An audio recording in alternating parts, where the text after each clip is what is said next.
Hello again. Right, I did say in the last video that I'd probably try and get another short out of cable, and I did.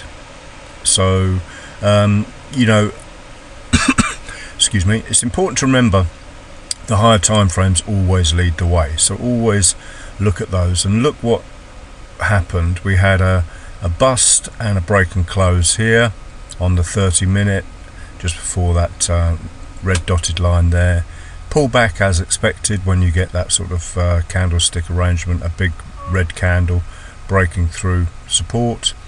They tend to pull back, so always be aware of that. You know, if I teach you nothing else from these videos, you know, having spent thousands and thousands of hours watching this, the amount of time I've got caught in entering a trade, even on the 1 minute, because of a break, and then it pulls back on me. And I hate drawdown, so you know, be aware.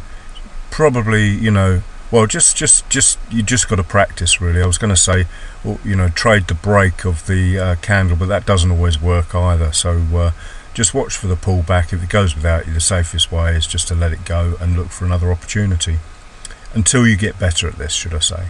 So M30 led the way with the price as it's going. H1 also for this later entry. Look, we've got the bust. Well, we had the bust there, break and close there. So this was just a, I don't think I mentioned that in the previous video, but it was just a solid reversal. So yeah, the latest little addition to this move was over here, two more or three or four candles to the upside. Then we've got the Billy Box breakout there, but Billy TT, but I never really trade that, not much now anyway, unless like yesterday I might have had a lay-in, but I didn't even trade it yesterday. Yeah, where's the trade? Pull the trade onto the chart. Sorry, I got distracted then for a moment. I was only going to take it to the H4 low. You know, I put the H4 low on here earlier. There it is there. I said that how will we know if the H4 low has to be broken and closed below if this is going to go any further, so it's highly likely it will test it. Well, it did test it obviously, but I failed to mention the pivot was below and the big round number, and as you can see, that's why these pivots are so worthwhile having on your charts. You got the big round number there as well, the 1.23, which will likely get tested for stops below it for all the people that are trading up. Pivot get tested for whatever reason.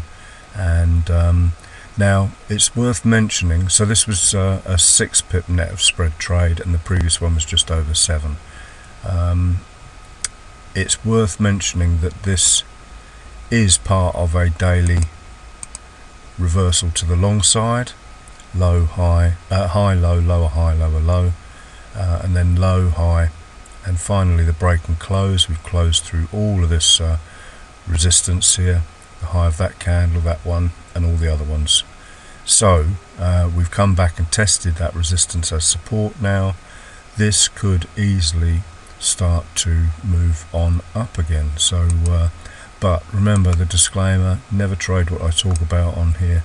Always trade your own analysis. That's the whole point of my channel, really, to teach you to trade in a pretty straightforward way, really, with just candlesticks. You know, you don't need to worry about swings too much, because the candles are the swings on the higher time frames, or vice versa. So that's it, guys. Thanks for watching. Have a good day.